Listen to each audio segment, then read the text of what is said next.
Hello friends, जो लोग भी आईएएस की परीक्षा की तैयारी करते हैं वो ये चाहते हैं कि वो रियल एग्ज़ाम में बैठने से पहले इंडिया ईयर बुक और यूपीएससी की परीक्षा में पूछे गए पिछले सालों में पूछे गए सवाल सब सॉल्व करके जाएं।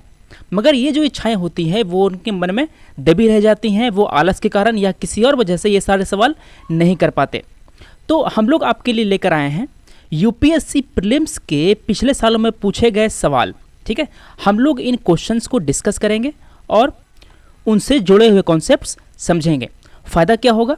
देखिए, यूपीएससी में जो स्टैटिक पोर्शन का जो क्वेश्चन होता है वो हर साल कुछ नया नहीं होता। देखिए, जो कॉन्सेप्ट होते हैं वो सब सेम होते हैं, उन्हीं कॉन्सेप्ट पे क्वेश्चन बन के आते हैं हर साल।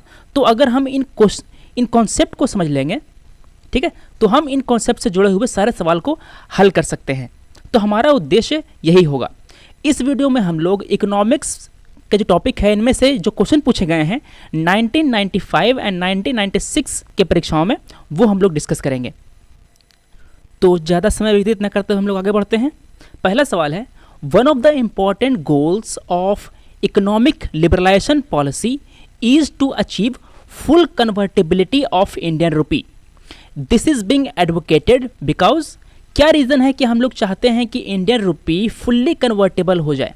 आपके पास 4 ऑप्शन दिए गए हैं, इनमें से कौन सा ऑप्शन है आपको बताना है। तो देखिए, इस क्वेश्चन में हम लोग समझेंगे कि कन्वर्टिबिलिटी का मतलब क्या होता है।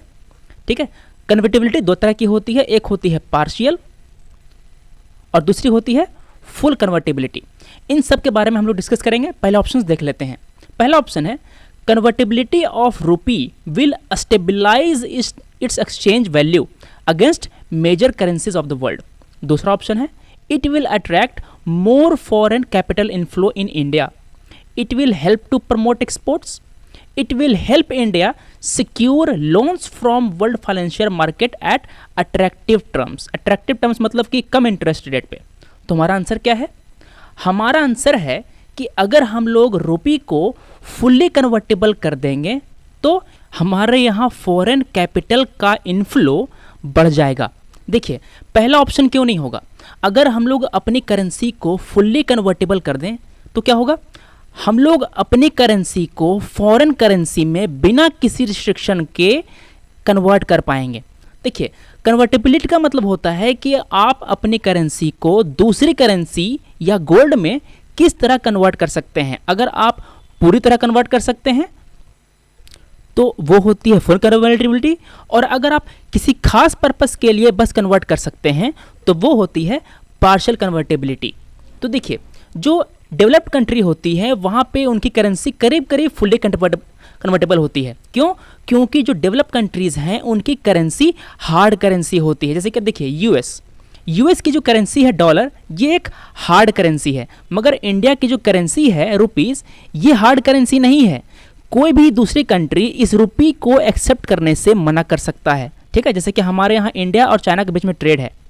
ठीक है, तो अगर चाइना कहे कि मैं आपसे डॉलर नहीं लूँगा, मैं आपसे रुपये नहीं लूँगा, मैं आपसे डॉलर में ही लूँगा, तो आपको डॉलर देना पड़ेगा। ठीक है, मान लेते हैं कि इंडिया ने कोई सामान मंगाया, चाइना से इंपोर्ट किया। आप जब सामान इंपोर्ट करेंगे तो आपको पैसे देने पड़ेंगे। अगर आप रुपी देंगे तो चाइना ये मना कर सकता है कि भाई मैं रुपी नहीं लूँगा, रुपी का मैं क्या करूँगा, वो आपसे डॉलर मांगेगा। ठीक है, तो अगर आप ट्रेड करना चाहते हैं, बिजनेस करना चाहते हैं, और इस पर्पस के लिए अगर आप अपनी रुपी को डॉलर में कन्वर्ट करते हैं तो वो होती है करेंट अकाउंट कन्वर्टेबिलिटी। ठीक है, इंडिया में करेंट अकाउंट कन्वर्टेबिलिटी पूरी तरह अलाउड है। ठीक है, और अगर आप किसी दूसरे पर्पस के लिए, मतलब कि दूसरे बाहरी विदेशी देशों में कुछ एसेट खरीदने के लिए अगर आप अपनी एक जो करेंसी है उसको कन्वर्ट करना चाहते हैं तो ये होती है कैपिटल अकाउंट पे कन्वर्टेबिलिटी। मान लेते हैं कि आप यूएस में कोई बंगला खरीदना चाहते हैं। अगर आपको यूएस में कोई बंगला खरीदना है तो आपको डॉलर में पे करना पड़ेगा, है ना। आपके पास डॉलर कहाँ से आएगा? आपके पास तो रुपी है, तो आप इस रुपी को कन्वर्ट करेंगे डॉलर में। ठीक है, पर्पस क्या है? पर्पस है कैपिटल इन्वेस्टमेंट। तो ये जो पर्पस है यहाँ पे थोड़ा सा रिस्ट्रिक्टेड है। हमारी इकोनॉमी में, इंडियन इकोनॉमी में कैपिटल अकाउंट पे कन्वर्टेबिलिटी पूरी तरह अलाउड नहीं है, यहाँ पे ये रिस्ट्रिक्टेड है। तो अभी हमने समझा कि कन्वर्टेबिलिटी क्या होती है, कैपिटल अकाउंट पे कन्वर्टेबिलिटी क्या होती है और करंट अकाउंट पे कन्वर्टेबिलिटी क्या होती है। अब हम लोग वापस आते हैं अपने सवाल पे। सवाल क्या था, हम लोग फुल कन्वर्टेबिलिटी क्यों करना चाहते हैं? तो देखिए, अगर हम लोग फुल कन्वर्टेबिलिटी कर देंगे तो हम लोग डॉलर से रुपीज़ या रुपी से डॉलर आसानी से कर सकते हैं। तो इससे क्या होगा, इससे ये होगा कि अगर कोई फॉरेन इन्वेस्टर ये चाहे तो वो सडनली अपना पैसा इंडिया में डाल सकता है और सडनली अपना पैसा इंडिया से निकाल सकता है।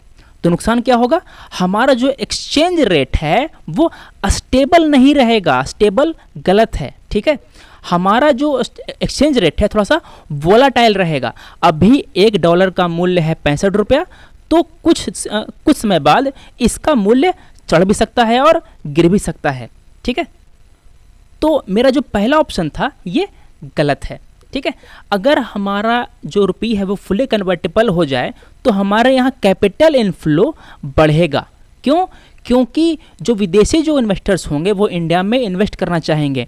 उन्हें ये फियर नहीं होगा कि मेरे पैसे फंस जाएंगे वहाँ पे, मैं वापस उसको कन्वर्ट नहीं कर पाऊँगा। ये सब फियर नहीं होगा उन्हें, वो आराम से यहाँ पे इन्वेस्ट कर पाएंगे और हमारे यहाँ कैपिटल इनफ्लो बढ़ेगा। जो तीसरा ऑप्शन है कि हमारा जो एक्सपोर्ट है प्रमोट करेगा, ऐसा कोई निश्चित नहीं है, ठीक है। ये कब प्रमोट होगा, हमारा जो एक्सपोर्ट तब प्रमोट होगा जब हमारा जो करेंसी है वो डिप्रिशिएट करे। मतलब रुपये की वैल्यू डॉलर के मुकाबले कम होनी चाहिए, ठीक है। मतलब कि उस वस्तु का दाम हमारे रुपये में कम होना चाहिए, तब हमारा जो एक्सपोर्ट होगा वो प्रमोट होगा। और उसी तरह हम लोग जो चौथा ऑप्शन है इसको भी काट सकते हैं। तो मेरा आंसर क्या हुआ, आंसर हुआ B, full convertibility will attract more capital inflow in India.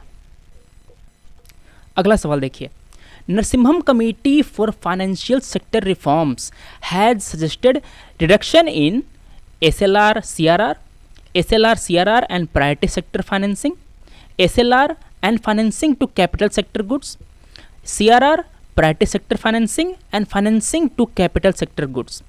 Narasimham committee ने जो अपनी रिपोर्ट है वो आपको 1991 में पेश की थी। इस रिपोर्ट में उन्होंने कहा था कि हमें अपना SLR, CRR और PSL ये तीनों हमें कम करना है, ठीक है। तो पहले हम लोग समझते हैं कि आखिर ये SLR क्या है, CRR क्या है और PSL क्या है, ठीक है। प्रायोरिटी सेक्टर लेंडिंग जो होती है वो क्या है। तो देखिए, SLR का फुल फॉर्म होता है स्टैट्यूटरी लिक्विडिटी रेशियो, ठीक है। ये किसी बैंक का मनी होता है जो उस बैंक को RBI के पास रखना होता है, ठीक है। उसका जो NDTL है, net demand and time liability. देखिए, आप जो पैसे जमा करते हैं बैंक में वो होती है बैंक की लायबिलिटी। क्यों? क्योंकि बैंक को उस पैसे को आपको वापस लौटाना है। ये है बैंक, आपने इस बैंक में अपने पैसे जमा किए, ये हो गया आपका डिपॉजिट, ठीक है। ये जो डिपॉजिट आपने जमा किया उस बैंक के लिए लायबिलिटी है। अगर इस बैंक ने आपके पैसे को लोन के रूप में घुमाया तो ये क्या होगा, ये जो लोन के रूप में जो पैसे घुमा रहा है उस बैंक का एसेट है, ठीक है। इस एसेट पे उस बैंक को ब्याज मिलेगा, ठीक है। इसलिए जो लोन घुमाता है वो उसका एसेट हुआ। तो उसकी लायबिलिटी का, उसका जो net demand and time liability है उसका एक प्रपोर्शन उस बैंक को कैश के रूप में, गोल्ड के रूप में या गवर्नमेंट सिक्योरिटीज के रूप में अपने पास रखना होता है, ठीक है। इस पैसे को, इस एसेट को बैंक वाले लोन में नहीं घुमा सकते, ठीक है, मगर फिर भी उनको इस अमाउंट पे फायदा होता है। क्यों?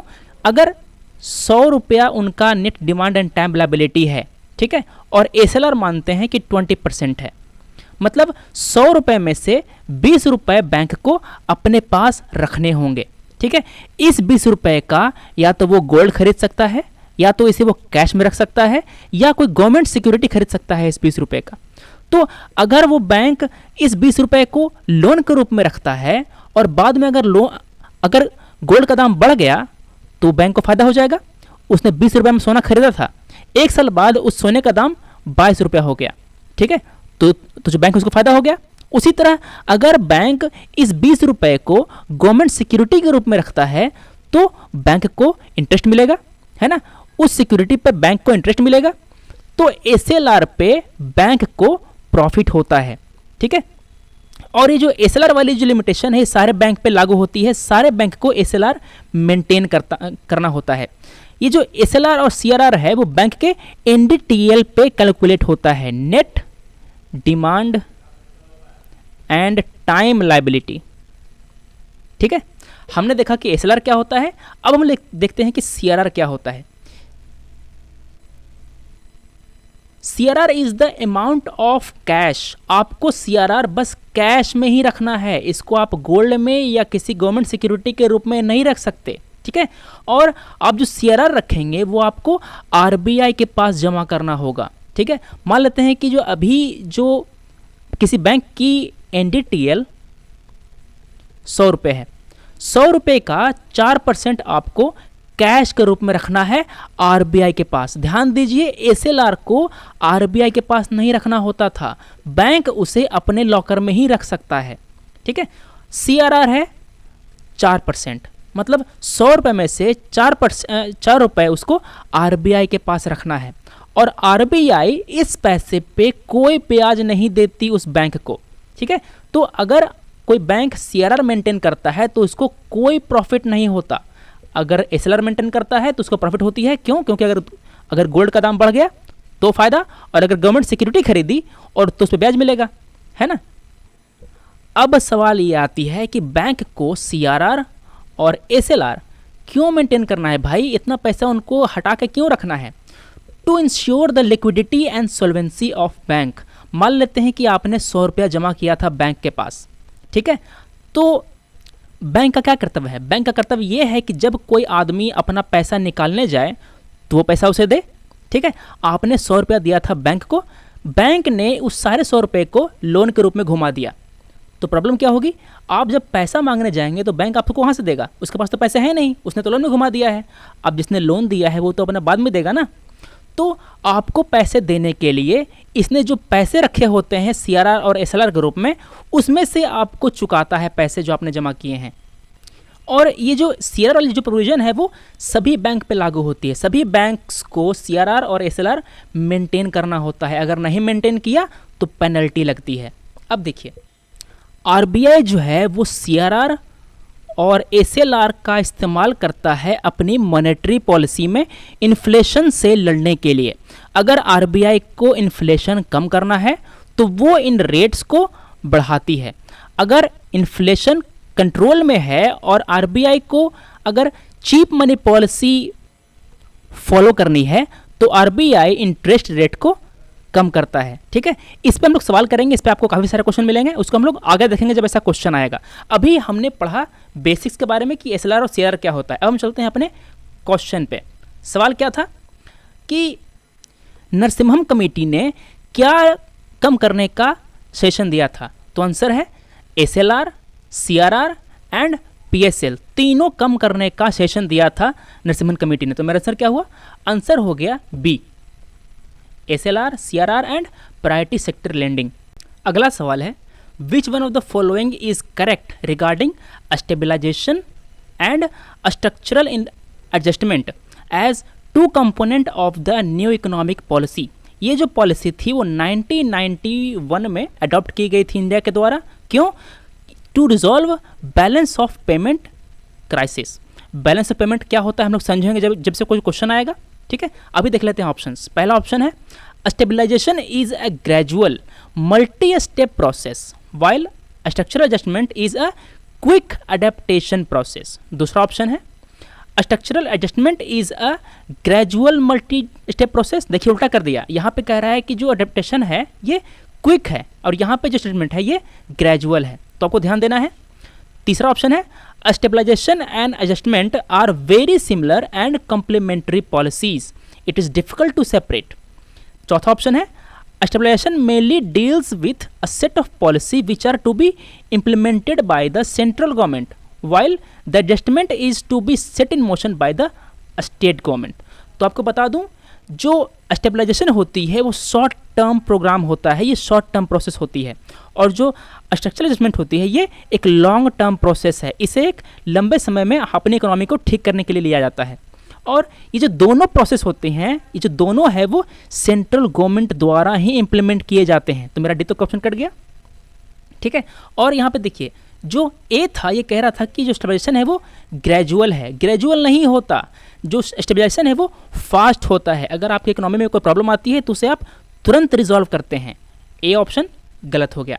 मेरा आंसर क्या है? आंसर है मेरा बी। अगर आपको एग्जांपल देखना है कि क्या होता है स्टेबलाइजेशन और क्या होता है एडजस्टमेंट, तो आप यहाँ पे देख सकते हैं। अगर आप बैलेंस ऑफ पेमेंट डिफिसिट को आप कंट्रोल करते हैं तो ये एक फास्ट प्रोसेस है। आप अपने इंपोर्ट कम कर दीजिए, आपका बीओपी बढ़िया हो जाएगा, इसका जो डिफिसिट है वो बैलेंस हो जाएगा। आप बजट डिफिसिट को कम कर दीजिए, ये भी आप शॉर्ट टर्म में कर सकते हैं, ठीक है। आप फूड सब्सिडी को एलिमिनेट कर दीजिए या इसको आप रैशनलाइज कर दीजिए, मतलब कि कम कर दीजिए, ये भी आप कर सकते हैं। आप पब्लिक सर्विस के जो प्राइस है, आप जो आरटीआई फाइल करते हैं तो आपको एक फ़ी देना पड़ता है, आप उस फ़ी को बढ़ा दें, ठीक है। जो सारे हैं ये शॉर्ट टर्म प्रोसेस हैं, इसको आप जल्दी जल्दी निपटा सकते हैं, ठीक है। मतलब कि जो स्टेबलाइजेशन होती है ये शॉर्ट टर्म फास्ट प्रोसेस होती है, ठीक है। और जो एडजस्टमेंट है इसके अंदर आता है मार्केट को लिबरलाइज करना, मार्केट को ओपन करना, गवर्नेंस को इम्प्रूव करना, करप्शन को कम करना। तो जो चीज़ें हैं ये लॉन्ग टर्म प्रोसेस है। आप मार्केट को एक दिन में लिबरलाइज नहीं कर सकते, आप गवर्नेंस को एक दिन में इम्प्रूव नहीं कर सकते, ठीक है। उसी तरह आप करप्शन को एक दिन में फाइट नहीं कर सकते, ये एक लॉन्ग टर्म प्रोसेस है, ठीक है। तो मेरा आंसर क्या था? मेरा आंसर है बी। अगला सवाल है, a distribution of income in a country can be best bought out through progressive taxation combined with progressive expenditure, progressive taxation combined with regressive expenditure, regressive taxation combined with regressive expenditure, regressive taxation combined with progressive expenditure। तो हमें इस सवाल में 4 term समझने हैं, progressive and regressive taxation and progressive and regressive expenditure. तो देखिए, अगर आपकी इनकम बढ़ने के साथ आप पे टैक्स रेट बढ़ता है तो उसे हम लोग कहते हैं प्रोग्रेसिव टैक्स। अभी आप कमा रहे हैं 10 लाख रुपए, ठीक है, और अभी आप पे 10% टैक्स लग रहा है। अगर आप 20 लाख रुपए कमाएंगे और अगर आपको इस पे 20% टैक्स लगे तो देखिए आपकी इनकम बढ़ी तो आप पे जो टैक्स रेट था वो बढ़ गया। अगर ऐसा होता है तो इसे हम लोग कहते हैं प्रोग्रेसिव टैक्स, ठीक है। अगर ऐसा नहीं होता तो उसे हम लोग कहते हैं रिग्रेसिव टैक्स। इनकम के साथ आपका टैक्स लायबिलिटी नहीं बढ़ता, ठीक है। तो हमारी इकोनॉमी में इनकम रिडिस्ट्रीब्यूशन कब होगी? जब पैसा अमीरों के हाथ से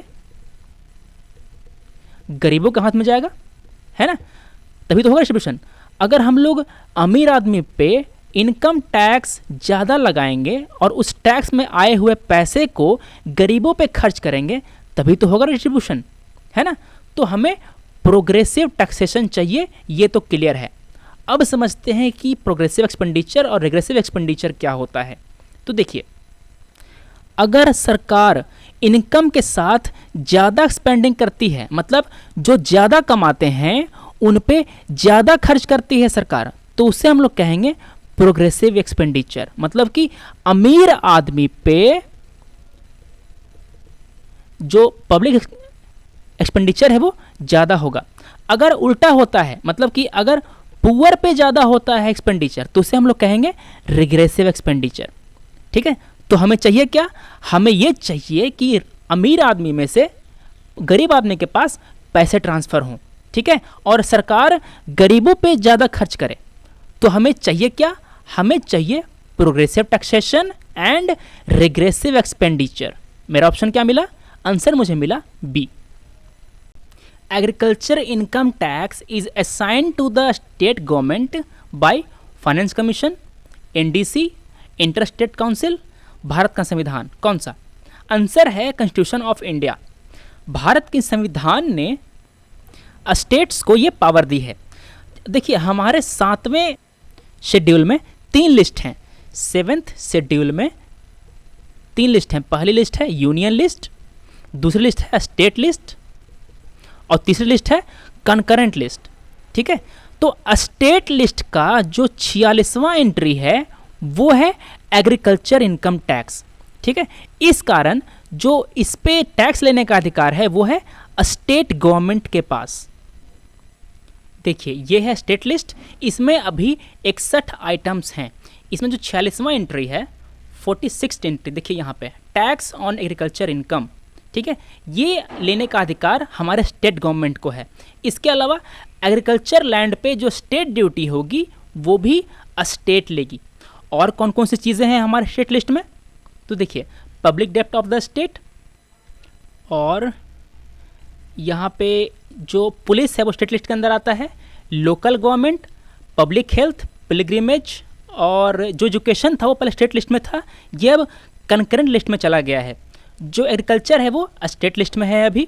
फिर इसके बाद जो फॉरेस्ट, ये चला गया है कंकरेंट लिस्ट में, पहले था स्टेट लिस्ट में।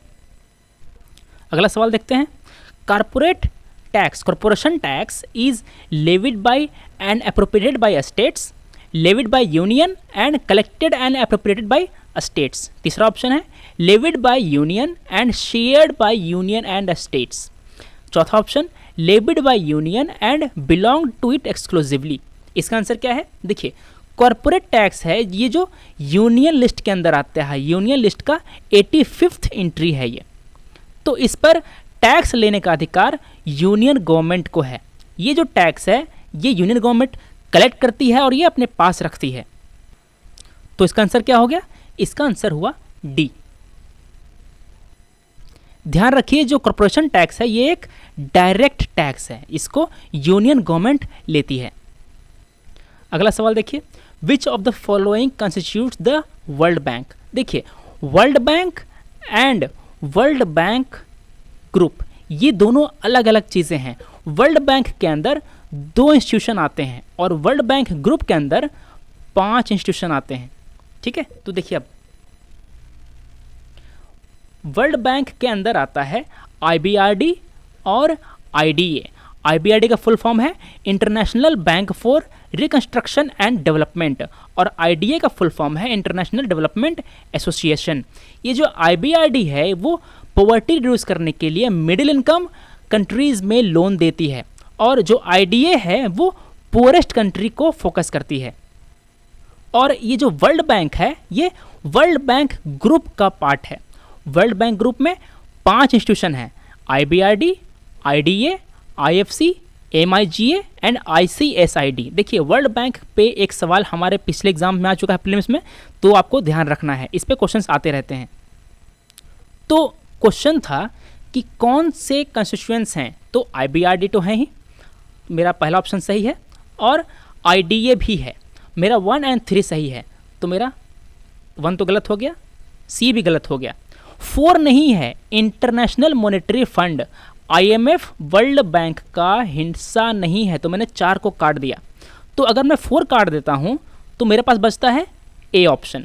मेरा आंसर क्या है, A। It is the most probable option, क्योंकि मैंने अभी कहा कि जो IFC है ये वर्ल्ड बैंक ग्रुप के अंदर आता है, वर्ल्ड बैंक के अंदर नहीं आता, मगर चूंकि हमारे पास कोई ऑप्शन नहीं है इसलिए हम लोग A लगा करके आएंगे, सवाल छोड़ करके नहीं आएंगे। अगला सवाल है, which one of the following is not an instrument of selective credit control. इसका मतलब होता है क्वालिटेटिव टूल्स, QUALITATIVE। देखिए हमारा जो मॉनेटरी पॉलिसी है जिसको RBI डिसाइड करता है, तो RBI के पास 2 तरह के टूल होते हैं, एक होता है क्वांटिटेटिव, दूसरा होता है क्वालिटेटिव, ठीक है। क्वांटिटेटिव का मतलब ये है कि RBI मनी सप्लाई को रिस्ट्रिक्ट करता है या अलाउ करता है, ठीक है, मतलब कि मनी सप्लाई के वॉल्यूम को कंट्रोल करता है। अगर RBI ने चीप मनी पॉलिसी अगर फॉलो कर रही है तो वो मनी सप्लाई को बढ़ाएगी, अगर डियर मनी पॉलिसी अगर फॉलो कर रही है तो वो मनी सप्लाई को घटाएगी। क्वालिटेटिव टूल्स के जरिए वो क्रेडिट का पर्पस कंट्रोल करती है, वो क्रेडिट किस पर्पस से दिया जा रहा है वो कंट्रोल करती है। तो यहाँ पे पूछ रहा है कि कौन से जो टूल्स हैं वो क्वालिटेटिव टूल्स नहीं हैं, तो A, B एंड C ये जो तीनों जो टूल्स हैं ये क्वालिटेटिव टूल्स हैं। और ये जो वेरिएबल कॉस्ट रिजर्व रेशियो है इसको हम लोग CRR के नाम से भी जानते हैं, और CRR एक क्वांटिटेटिव टूल्स है, क्वांटिटेटिव टूल है CRR और SLR दोनों क्वांटिटेटिव टूल है।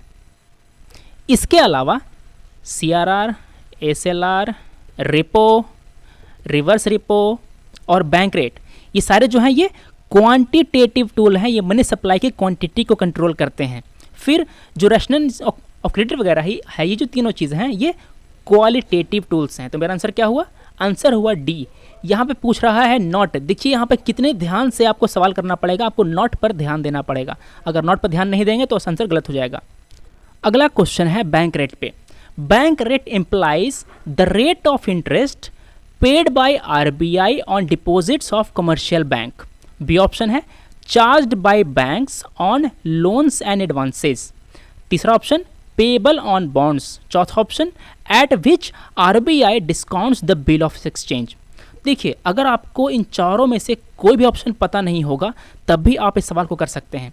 बैंक रेट क्या होता है? बैंक रेट वो रेट होता है जो RBI चार्ज करता है बैंक को अगर बैंक लॉन्ग टर्म के लिए कोई लोन लेता है RBI से।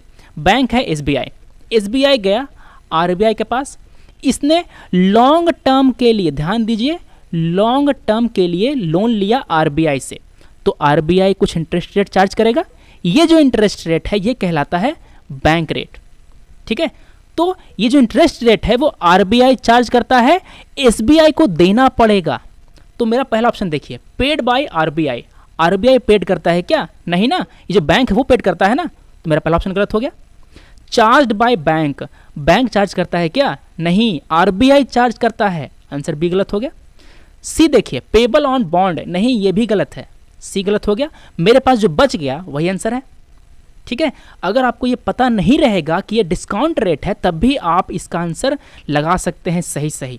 अगर आप सही टाइम पर जानना चाहें तो bank rate is the interest rate at which RBI provide refinancing facility to the commercial bank.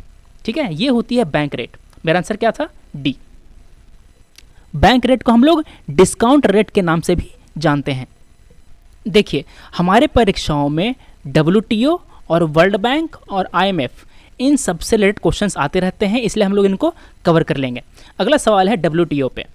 Which of the following were aims behind setting of the WTO। 3 दिए गए हैं स्टेटमेंट। पहला है प्रमोशन ऑफ फ्री ट्रेड, या सही है। Resource flow across countries, ठीक है। Protection of intellectual property right, IPR के प्रोटेक्शन के लिए WTO में एक एग्रीमेंट है, उसे हम लोग कहते हैं ट्रिप्स, TRIPS। ठीक है, आप GS के लिए अगर GS 3 में पढ़ेंगे तो आपको ये सब चीज़ें पढ़नी पड़ेंगी। तो मेरा पहला सही है और दूसरा सही है। तीसरा क्या है? Managing balance trade between different country. देखिए WTO का कर्तव्य नहीं होता उस ट्रेड को बैलेंस करना। अगर इंडिया और चाइना के बीच में ट्रेड है तो ये ट्रेड किसके फेवर में है इसको बैलेंस करना WTO का काम नहीं होता। देखिए ट्रेड कब बैलेंस होगी? ट्रेड तब बैलेंस होगी जब जितना इंडिया एक्सपोर्ट करता है उतना ही इंपोर्ट करे। तो आखिर में होता क्या है यहाँ पे? इंडिया इंपोर्ट करता है ज़्यादा और एक्सपोर्ट करता है कम। चाइना एक्सपोर्ट करता है ज़्यादा और इंपोर्ट करता है कम। तो यहाँ पे जो ट्रेड है वो अनबैलेंस्ड है। अगर इंडिया 100 रुपये का माल मंगा रहा है तो ये बस 10 रुपये का माल ही भेज पाता है। ठीक है, तो इस ट्रेड को बैलेंस करना WTO का काम नहीं है। तीसरा ऑप्शन गलत हो गया। ठीक है, तो अगर हम तीसरा ऑप्शन काट देते हैं तो मेरा पहला गलत हो गया और सी गलत हो गया, और मुझे पता है कि 1 और 2 सही है तो मैंने लगा दिया बी ऑप्शन। मुझे चौथे को देखने की जरूरत भी नहीं पड़ी। ठीक है, मुझे मेरा आंसर मिल गया। तो WTO is the body to make trade rules. और अगर आपसे कोई पूछे कि जो ट्रिप्स है वो किस से रिलेटेड है तो आपको कहना है WTO। ट्रिप्स WTO से रिलेटेड है। अगला क्वेश्चन है इकोनॉमिक लिबरलाइजेशन पे। देखिए 2016 में लिबरलाइजेशन के 25 साल पूरे हुए, तो इस साल एक क्वेश्चन आ सकता है, इसलिए मैंने इस क्वेश्चन को कवर किया है। ये क्वेश्चन एसेसरीजन टाइप का है। सवाल है, एसेशन है, an important policy instrument of economic liberalisation is reduction in import duties on capital goods. Reason, reduction in import duties will help the local entrepreneurs to improve technology to face the global market। देखिए assertion जो है वो सही है। क्यों? कि जो liberalisation है वो कब होगी? लिबरलाइजेशन तब होगी जब हम अपनी इम्पोर्ट ड्यूटी कम करेंगे। अगर हम लोग अपनी इंपोर्ट ड्यूटी कम करेंगे तो ज़्यादा माल हमारे यहाँ इंपोर्ट होगा, हमारी इकोनॉमी जो है वो ज़्यादा ओपन मानी जाएगी। जो बाहर के जो एक्सपोर्टर्स हैं, मतलब कि जो यूएस के जो एक्सपोर्टर्स हैं, वो इंडिया में माल एक्सपोर्ट करना चाहेंगे। अब देखिए हम लोग आते हैं अपने दूसरे लाइन पे, रीज़न पे। पहला तो सही है, असर्शन जो है वो सही है, ठीक है। इसका कारण देखिए, अगर हम लोग इंपोर्ट ड्यूटी कम करेंगे तो जो कैपिटल गुड यूएस से आ रही है, मान लेते हैं कि कोई मशीन मंगाना चाहते हैं हम, अगर ड्यूटी हाई होगी तो जो मशीन है उसका प्राइस हाई होगा। देखिए मान लेते हैं कि मैं कोई कंप्यूटर सिस्टम असेंबल करना चाहता हूँ, मुझे चाहिए मदरबोर्ड। मदरबोर्ड का यूएस में दाम है 2000 रुपया, मान लेते हैं 20 रुपये दाम है, ठीक है। अगर इंडिया में इंपोर्ट ड्यूटी हाई होगी तो इस पर जो टैक्स लगेगा वो ज़्यादा लगेगा, ठीक है। और इंडिया में ये सामान महंगी बिकेगी। यूएस में बिक रही थी 20,000 की, इंडिया में आकर के ये 24,000 की हो जाएगी, ठीक है। अगर ये इंपोर्ट ड्यूटी कम रहे तो यूएस में है 20,000 की और इंडिया में आपको मिलेगी 22,000 की, ठीक है। तो मदरबोर्ड एक कैपिटल गुड है, इससे आप प्रोडक्शन कर सकते हैं, जैसे कि मैं अभी अपना जो वीडियो है इसको प्रोड्यूस कर रहा हूँ। तो अगर इंपोर्ट ड्यूटी कम रहे तो हमारे जो लोकल एंटरप्रेन्योर्स हैं उनको मदद मिलती है। तो मेरा जो असर्शन है ये करेक्ट है, रीज़न भी करेक्ट है, और reason is the correct explanation of assertion. मेरा आंसर क्या हुआ? आंसर हो गया ए। अगला क्वेश्चन है 5 ईयर प्लान से। Which one of the following 5 year plan recognised human development as the core of all development efforts? 3rd, 5th, 6th, 8th। यार एक फैक्चुअल सवाल है, आपको आता है तो होगा, नहीं आता तो नहीं होगा। आंसर है 8th 5 ईयर प्लान। ये चला था 1992 से 97 के बीच में। इसका जो थीम था वो था plan with a human face. इसने ह्यूमन डेवलपमेंट को डेवलपमेंट एफर्ट का कोर बताया था। मेरा आंसर क्या है? D. Which of the following are among the non plan expenditure? देखिए इस साल के बाद से प्लान और नॉन प्लान का जो क्लासिफिकेशन है ये खत्म हो गया हमारे बजट में। अब ये सब चीज़ें नहीं है, फिर भी हम इसको डिस्कस कर लेते हैं क्योंकि यूपीएससी पिछले टॉपिक्स में से पूछने की आदत रखती है। तो सवाल देखिए, which of the following are among the non plan expenditure of government of India? 3 चीज़ें हैं, defence expenditure, subsidies, all expenditure linked with previous plan periods, interest payment. देखिए डिफेंस एक्सपेंडिचर, सब्सिडीज और इंटरेस्ट पेमेंट, ये तीनों जो है वो non plan के अंदर आती है। 1 भी आती है, 2 भी आती है और 4 भी आती है। अब देखिए मुझे कंफर्म नहीं कि तीसरा आता है कि नहीं आता, तो हम ढूंढने के किस में 1, 2, 4 किस में है। 1, 2 तो है मगर 4 नहीं है, ए गलत हो गया। 1, 3 तो है नहीं, बी गलत हो गया। 2, 4 नहीं है क्योंकि उसमें 1 नहीं है, सी भी गलत हो गया। 1 भी है, 2 भी है और 4 भी है। मेरा आंसर क्या है? आंसर है डी, 1, 2, 3 एंड 4। मतलब कि all expenditures linked with previous plan periods और also counted in non plan expenditure. मेरा आंसर क्या हो गया? डी।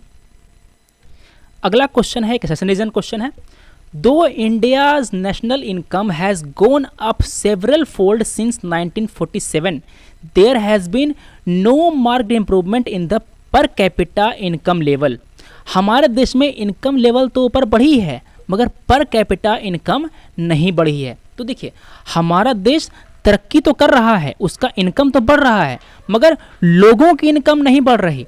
ऐसा क्यों हो रहा है? जो इनकम बढ़ रहा है वो सबके बीच में नहीं बट रहा होगा, वो क्या हो रहा होगा? कुछ खास अमीर जो हैं उनके बीच बस जा रहा होगा। मान लेते हैं कि पहले इंडिया का इनकम था 100 रुपया, अब इनकम हो गया 200 रुपया, ठीक है। कितना इनकम बढ़ा? 100 रुपये का इनकम बढ़ गया। अगर ये 100 रुपये सबके बीच में बराबर बराबर बढ़ता तो यहाँ पे पर कैपिटा इनकम बढ़ता, मगर हो क्या रहा है? ये जो 100 रुपये है, 100 रुपये में से 80 रुपये चले गए बड़े बड़े अमीरों के पास और जो 20 रुपये है वो बट गए मेजॉरिटी ऑफ द गरीबों को, ठीक है। तो देखिए इसका तो इनकम बढ़ जाएगा, जो अमीर लोग थे उसका तो इनकम बढ़ जाएगा, मगर जो गरीब थे उसका इनकम कुछ खास नहीं बढ़ा, ठीक है। तो सेशन जो था ये यही कहना चाह रहा है। उसका उसने रीज़न क्या दिया? रीज़न उसने ये दिया कि हमारे यहाँ जो इंडिया में एक साइजेबल प्रोपोर्शन ऑफ पॉपुलेशन जो है वो पॉवर्टी लाइन के नीचे रह रहा है। ये भी स्टेटमेंट करेक्ट है, समझ रहे हैं? जो रीज़न दिया गया है ये फैक्चुअली करेक्ट है, मगर इस असर्शन का एप्रोप्रिएट रीजन नहीं है। एप्रोप्रिएट रीजन क्या होगा? एप्रोप्रिएट रीजन ये होगा कि इनकम का इक्विटेबल डिस्ट्रीब्यूशन नहीं हो रहा है। नो इक्विटेबल डिस्ट्रीब्यूशन, ठीक है। अगर इक्विटेबल डिस्ट्रीब्यूशन होता तो सबका पर कैपिटा इनकम बढ़ता। हो क्या रहा है? केवल अमीरों का पर कैपिटा इनकम बढ़ रहा है, ठीक है। तो मेरा ए सही है, बी भी सही है, मगर जो रीजन है वो एप्रोप्रिएट रीजन नहीं है। मेरा आंसर क्या हो गया? आंसर हो गया B. A is correct, R is correct, but R is not a correct explanation.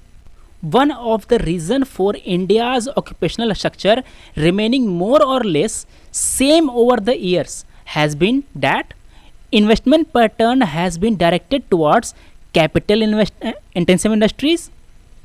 Productivity in agriculture has been high enough to induce people to stay within agriculture. देखिए ये जो लाइन है ये गलत है. एग्रीकल्चर में प्रोडक्टिविटी ज़्यादा नहीं है. हमारा जो हर 5 ईयर प्लान है वो ये टारगेट करता है कि हम 4% ग्रोथ रेट चाहते हैं एग्रीकल्चर में, मगर 4% हमें मिलता नहीं है. हमें बस 1.5 इतना ही ग्रोथ रेट मिलता है, ठीक है. तो एग्रीकल्चर में जो ग्रोथ रेट है वो कम है. यहाँ पे जो प्रोडक्टिविटी है वो काफ़ी नहीं है. इस कारण से लोग एग्रीकल्चर से बाहर भागते जा रहे हैं. बी ऑप्शन गलत है. सी देखते हैं. Ceiling on land holding have enabled more people to own land. देखिए कुछ महीने पहले जो हमारा जो एग्रीकल्चर डिपार्टमेंट है उसका एक रिपोर्ट आया था. उसमें यह कहा गया था कि हमारे देश में जो लैंडलेस लेबर्स हैं, लैंडलेस लेबर्स, इनकी संख्या बढ़ती जा रही है, ठीक है. मतलब कि लैंड पे जो सीलिंग लगाई गई थी आज़ादी के बाद, उसका मकसद क्या था? उसका मकसद ये था कि कुछ ज़मींदार जिसके पास काफ़ी ज़्यादा ज़मीनें हैं उनसे ज़मीनें लेकर के लोगों में बांटी जाए, जो लैंडलेस लेबर्स हैं उनके बीच में बांटी जाए. मगर काफ़ी हद तक केवल पश्चिम बंगाल और केरला इन दोनों जगह को छोड़ करके बाकी जगह ये सिस्टम फेल हो गया. इस लॉ में, इस कानून में काफ़ी सारे लूप होल्स थे. ज़मींदारों ने इन सब लूप होल्स का इस्तेमाल किया और ज़मीनें बांट दी अपने परिवार के बीच में. देखिए करते क्या थे कि जो ज़मींदार थे उसके हैं 2 बेटे, ठीक है. इसके पास 40 एकड़ ज़मीन है. सरकार ने ये सीलिंग लगाई कि किसी भी ज़मींदार के पास 20 एकड़ से ज़्यादा ज़मीन नहीं होनी चाहिए. ज़मींदार ने इस लूप होल का इस्तेमाल किया. इस 40 एकड़ ज़मीन को अपने दोनों बेटों में बांट दिया. 20 एकड़ दिया इसको, 20 एकड़ दे दिया इसको. इससे हुआ क्या? उस ज़मींदार ने लैंड सीलिंग लॉ में जो सीलिंग दी गई थी उसको उसने गच्चा दे दिया. तो क्या हुआ? ये जो लैंड थे वो जो ज़मींदारों के हाथ से निकल करके लैंडलेस लेबर के हाथ में नहीं जा पाए, ठीक है. तो मेरा जो सी ऑप्शन है ये भी गलत है. और वैसे भी हम लोग देख रहे हैं कि काफ़ी सारे एग्रीकल्चर कम्युनिटीज़ जैसे कि जाट वगैरह, ये सब खेती किसानी में नहीं रहना चाहते. अब ये सब अब जॉब की तरफ जाना चाहते हैं. क्यों? क्योंकि उनका जो लैंड है वो फ्रेगमेंटेड होता जा रहा है. पर व्यक्ति के हाथ में खेती का साइज घटता जा रहा है, ठीक है. तो सी ऑप्शन गलत हो गया. चौथा ऑप्शन देखते हैं. People are largely unaware of significance of transition from agriculture to industry. देखिए वो लोग अनअवेयर नहीं हैं भैया, वो लोग काफ़ी अवेयर हैं. वो जानते हैं कि खेती किसानी में फ़ायदा नहीं है, हमें जॉब करने में काफ़ी फ़ायदा है, काफ़ी आराम भी है, ठीक है. तो यहाँ पे अगर हमने अनअवेयर वर्ड का यूज़ कर दिया तो ये गलत है. मेरा डी ऑप्शन भी गलत हो गया. आंसर क्या है? आंसर है ए. अगर हम लोग तीनों ऑप्शन काटते भी हैं तो भी हमें आंसर मिल जाएगा. अगर मुझे पता है कि हमने अपने 5 ईयर प्लान में कैपिटल इंटेंसिव की ओर ज़्यादा इन्वेस्ट किया है तब तो मुझे आंसर पता ही है, ठीक है. हमने अपने 5 ईयर प्लान में कैपिटल सेक्टर की तरफ ज़्यादा फंड लगाए हैं, ठीक है. हमने ज़्यादा इन्वेस्ट किया है. हमने एग्रीकल्चर सेक्टर में बहुत कम इन्वेस्ट किया है. हमने स्मॉल स्केल इंडस्ट्रीज़ में काफ़ी कम इन्वेस्टमेंट किया है. देखिए हमारा जो इनफॉर्मल सेक्टर है, हमारा जो MSME है, इसको काफ़ी ज़्यादा फंड चाहिए होता है, इसको लोन चाहिए होता है. It is the job creator in our economy. ये काफ़ी ज़्यादा जॉब क्रिएट करता है मगर इसके पास फंड ही नहीं है, इसको लोन नहीं मिल पाता. ये लोग साहूकारों के पास जाते हैं लोन लेने, क्योंकि बैंक इन्हें लोन देने से कतराते हैं. वो कहते हैं कि तुम्हारा साइज़ छोटा है, तुम लोन नहीं चुका पाओगे, तुम नुकसान में चले जाओगे, ठीक है. सरकार इस प्रॉब्लम का समाधान करने में असफल रही है.